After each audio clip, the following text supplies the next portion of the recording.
3. 마리아가 무난함에 아이가 복중에서 뛰노는지라. 성경 말씀. 누가복음 1장 39절에서 55.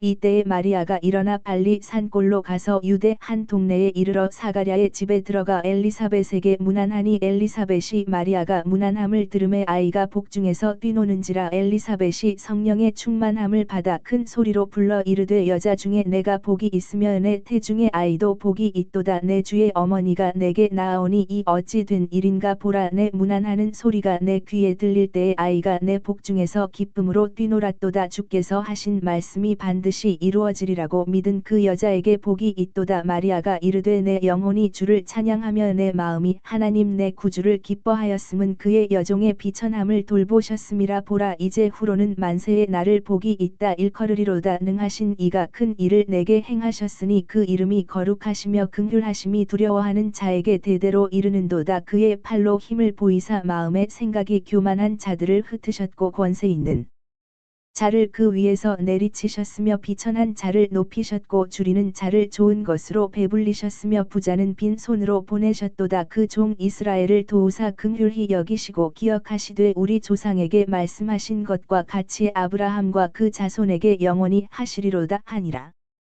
PMG 말씀. 1. 복음 준비 32. 스가리야의 집에 도착. 이곳은 산이 많은 고장이다. 높은 산들이 아니고 야산에 지나지 않는다.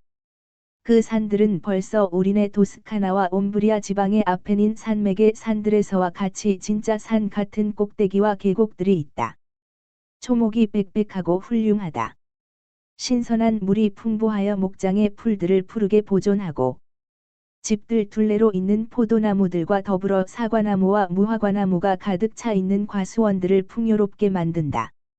포도송이들이 벌써 살갈퀴 심한큼 굵고 사과나무들의 싹이 터지기 시작하여 이제는 초록빛으로 보이며 무화과나무의 윗가지들에는 벌써 형태가 잡힌 열매들이 있는 것으로 보아 틀림없이 봄이다. 그리고 풀밭은 꼭 갖가지 빛깔의 폭신한 양탄자와 같다. 양떼들이 거기서 풀을 뜯거나 쉬거나 하는데 에메랄드와 같은 풀밭에 흰 반점들이 찍혀 있는 것과 같다.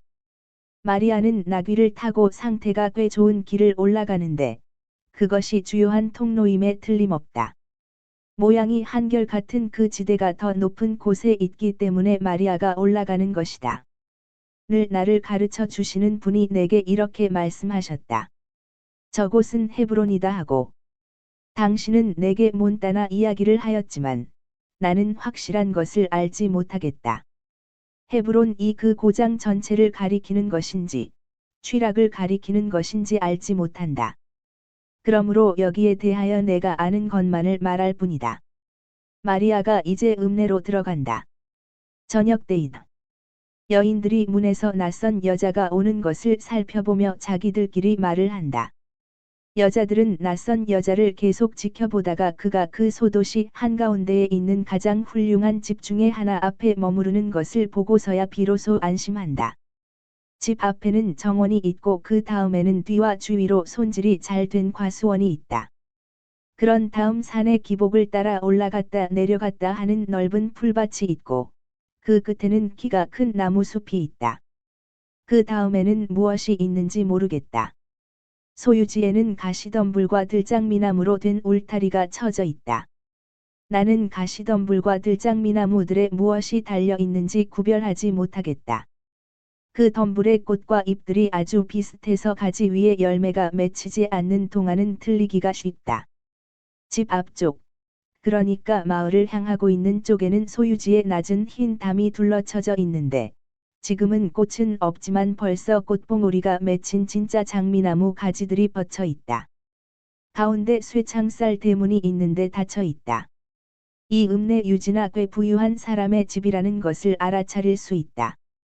과연 모든 것이 부는 아니라 하더라도 적어도 분명히 유복하다는 것은 나타내고 있다. 질서가 잘 잡혀 있다. 마리아는 나귀에서 내려 쇠창살 대문으로 가까이 간다.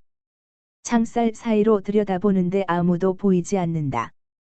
그러자 마리아는 자기가 거기 있다는 것을 나타낼 궁리를 한다. 다른 여자들보다 호기심이 더 많은 어떤 작은 여자가 마리아를 따라왔었는데 방울 노릇을 하는 이상한 설비를 가리켜 준다.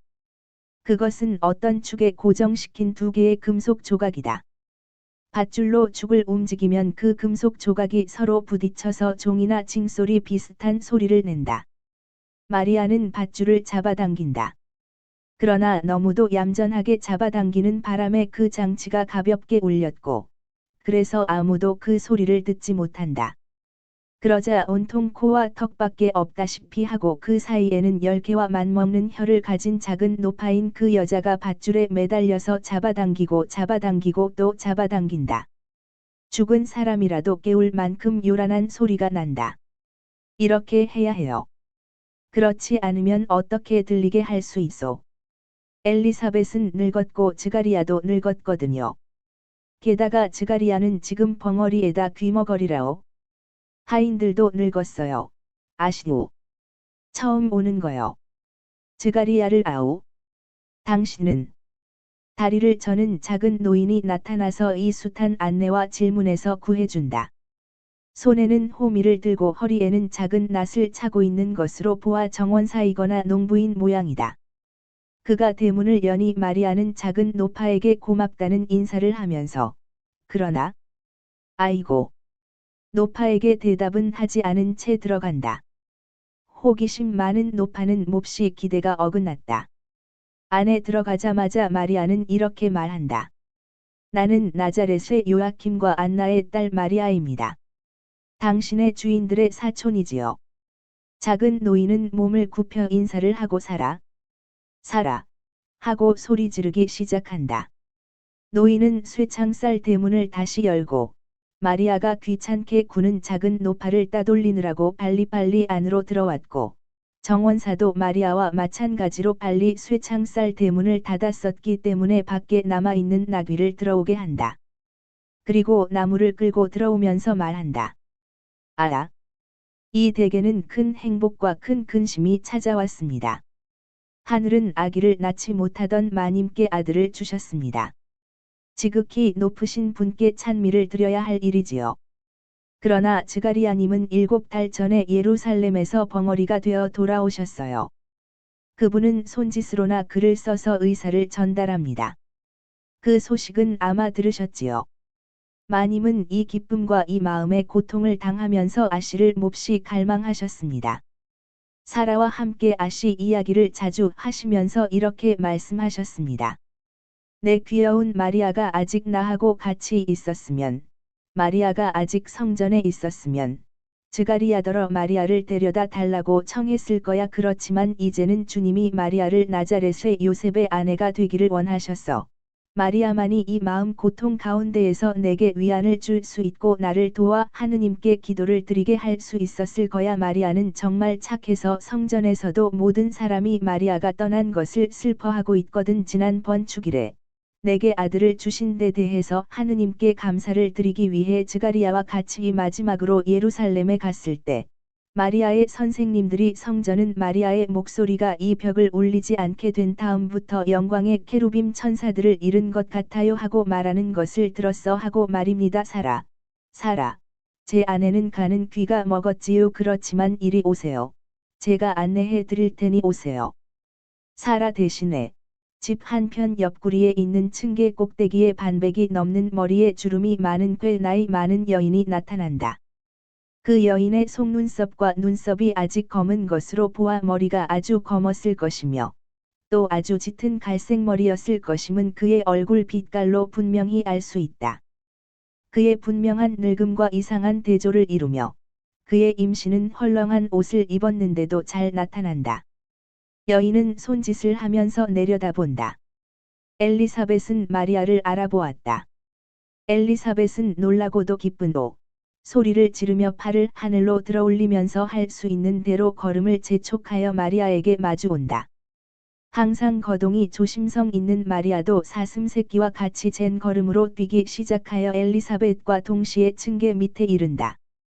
마리아는 그를 보고 기뻐서 우는 사촌 언니를 짜릿한 환희를 가지고 가슴에 안는다. 두 여자는 잠시 얼싸 안은 채로 있다가 엘리사벳이 고통과 기쁨이 섞여 있는 하는 소리를 내며 포옹에서 풀려난다. 그리고 자기의 부른 배에 손을 갖다 댄다. 엘리사벳은 번갈아 창백해졌다 붉어졌다 하면서 얼굴을 숙인다. 엘리사벳이 몸이 불편한 듯이 다리가 후들거림으로 마리아와 하인이 붙잡아 주려고 손을 내민다. 그러나 엘리사벳은 잠시 마음속으로 정신을 가다듬은 것 같이 있다가 얼굴을 드는데 그 얼굴이 어떻게나 빛나는지 젊어진 것 같다. 엘리사벳은 마치 천사를 보는 듯이 미소를 지으며 존경하는 태도로 마리아를 쳐다보다가 몸을 깊이 굽혀 인사를 하며 말한다. 모든 여자들 가운데 가장 복되십니다. 태중의 아드님 또한 복되십니다. 엘리사벳은 이렇게 말한다. 두 구절을 완전히 떼어서 주님의 어머님이 당신의 종인 나를 찾아주시다니 어찌된 일입니까? 문안의 말씀이 내 귀를 울렸을 때 내 태중의 아기도 기뻐하며 뛰놀았습니다. 그리고 내가 당신을 껴안았을 때 주님의 성령께서 내 마음 저 깊은 속에서 지극히 높은 진리를 말씀해 주셨습니다. 사람의 생각으로는 될 수 없을 것 같이 생각되는 것까지도 하느님께서는 하실 수 있다는 것을 믿으셨으니 정녕 복되십니다. 당신의 믿음 덕택으로 당신은 이 때를 위하여 주님과 선지자들의 예언이 당신께 예언하신 것을 이룩하게 하실 것이니 복되십니다. 야곱의 후손들을 위하여 태중에 가지신 구원 때문에 복되십니다. 내 아들에게 거룩하심을 가져다 주셨으니 복되십니다. 내 아들이 내 태중에서 느끼는 기쁨 때문에 어린 염소 새끼처럼 뛰노는 것이 느껴집니다. 그것은 내 아들이 죄의 짐에서 풀려나고 선고자가 되라고 부름을 받고 당신 안에서 자라고 계시는 거룩하신 분에 의하여 구속전에 거룩하게 되었다는 것을 느끼기 때문입니다. 마리아는 웃고 있는 눈에서 미소를 머금은 입으로 진주같이 내려오는 눈물 두 방울을 떨어뜨리며 이 다음에 당신의 예수님이 그렇게도 많이 하실 것과 같은 자세로 얼굴을 하늘로 향하고 팔도 쳐들면서 외친다. 내 영혼이 주님을 찬양하며 그리고 우리에게 전하여진 것과 같이 노래를 계속한다. 마지막에 가서 당신의 종 이스라엘을 도우셨습니다 하는 절에서는 손을 가슴에 십자자로 포개 얹고 굴어서 땅에까지 엎드려 하느님을 경배한다.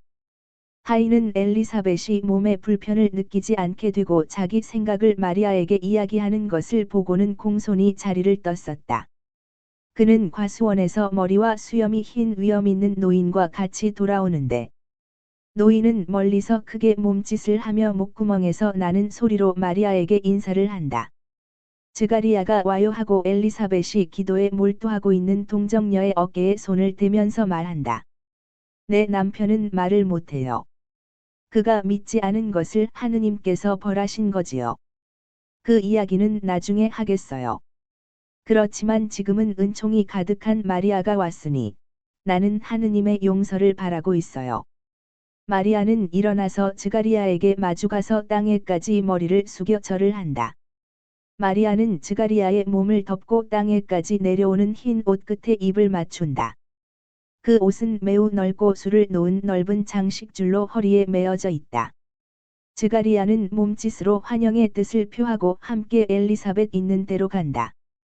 그들은 모두 정리가 아주 잘 되어 있는 넓은 방으로 들어간다. 그들은 마리아를 그 방에 앉히고 지금 막 잔 아직 거품이 일고 있는 우유 한 잔과 작은 빵과자 몇 개를 대접하게 한다. 엘리사벳은 손에 밀가루를 묻히고 밀가루가 뿌려져서 실제보다 훨씬 더 휘어진 머리를 한 하녀가 마침내 나타나자 명령을 내린다. 하녀는 아마 빵을 만들고 있었던 모양이다. 엘리사벳은 사무엘이라 부르는 소리가 들리는 하인에게 그가 가리키는 방으로 마리아의 궤를 가져가라는 명령도 내린다. 모두가 손님에 대한 주부의 의무들이다. 마리아는 그동안 즈가라야가 하는 질문에 밀초를 입힌 판자의 몸이 좁은 단검으로 글을 써서 대답한다. 나는 그 대답들을 보고 즈가리야가 요셉에 대하여 말하며 결혼 생활이 어떠냐고 묻는다는 것을 알아차린다. 그러나 나는 즈가리야가 마리아의 상태와 메시아의 어머니라는 그의 처지에 대하여 아무런 초자연적인 지식도 받지 못했다는 것도 알겠다. 엘리사벳이 남편에게 가까이 가서 청순한 애무를 하려는 듯이 어깨에 다정스럽게 손을 얹으며 마리아도 아기를 가졌어요. 마리아의 행복을 기뻐하세요 하고 말한다. 그러나 엘리사벳은 아무 말도 덧붙이지 않고 마리아를 바라보는데 마리아도 엘리사벳을 쳐다보지만 거기 대하여 말을 더 하라고 권하지 않는다. 그래서 엘리사벳은 입을 다문다. 즐거운, 매우 기분 좋은 환상이었습니다. 이 환상으로 유다의 자살을 보고 느꼈던 전율이 없어졌습니다. 어젯밤 잠이 들기 전에 나는 향유 바르는 돌 위에 움직이지 않는 구속자의 시체 위에 몸을 굽힌 마리아의 눈물을 보았습니다. 마리아는 시체 오른쪽에 무덤으로 쓰는 굴 입구 쪽으로 등을 돌리고 계셨습니다. 횃불 빛이 그분의 얼굴을 비추어 고통에 휩쓸리고 눈물로 범벅이 된 그분의 얼굴을 내게 보여주었습니다. 마리아는 예수님의 손을 잡고 쓰다듬고 담에 대고 따뜻하게 해주며 입을 맞추고 손가락들을 하나씩 펴고 이제는 생명이 없는 그 손가락에 입 맞추시곤 했습니다. 그런 다음 얼굴을 쓰다듬으시고 몸을 숙여 벌어진 입과 반쯤 감긴 눈과 상처 입은 이마에 입 맞추셨습니다. 횃불의 불그레한 빛이 고문 받은 그 온 육체의 상처를 한층 더 생생하게 보이게 하고 그 육체가 당한 고문의 잔인성과 그분의 죽음의 현실성을 더 뚜렷이 나타나게 합니다. 내 정신이 맑은 동안은 이렇게 계속 주시하고 있었습니다. 그러다가 졸음에서 깨어나 기도를 하고 정말로 자려는 자세로 들어갔었습니다. 그때 이 위에 적은 환상이 시작된 것입니다. 그러나 어머니는 내게 이렇게 말씀하셨습니다. 움직이지 말고 보기만 하여라. 쓰는 것은 내일 하여라. 자는 동안의 모든 것을 꿈에서 다시 보았습니다.